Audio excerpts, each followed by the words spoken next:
माझ्या पाठीमागच्या बाजूला गोठा आहे, पुढच्या बाजूला मी प्रोसेसिंगचं युनिट ठेवलेलं आहे आणि सगळ्यात रस्त्याकडच्या बाजूला सांगायला झालं तर त्या ठिकाणी माझं काउंटर आहे.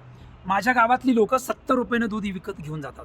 आता 70 रुपयानं म्हशीचं दूध जातात आणि गाईचे दुधाचे पदार्थ मी काय काय बनवतो तर गाईचं पण बनवतो, म्हशीचं पण बनवतो, मी खवा बनवतो, मी पनीर बनवतो, मी म्हशीच्या दुधाचं श्रीखंड बनवतो, आम्रखंड बनवतो आणि इतर दुधाचे उपपदार्थ बनवल्यामुळे काय होतं 55, 60, 65 रुपयाचं जे दूध संघाला दूध जातं त्याला जर आपण प्रोसेस केली तर निश्चितपणानं सांगतो 20 ते 25 रुपये गाईच्या दुधाला जास्त दर मिळतो आणि म्हशीमध्ये सांगायचं झालं तर 40 ते 50 रुपये मिळतो. तर विदर्भ आणि मराठवाड्यामध्ये जर बघितलं दुधाची अगदी म्हणजे बेकार परिस्थिती झालेली आहे. तुम्ही अजिबात असं करून चालणार नाही.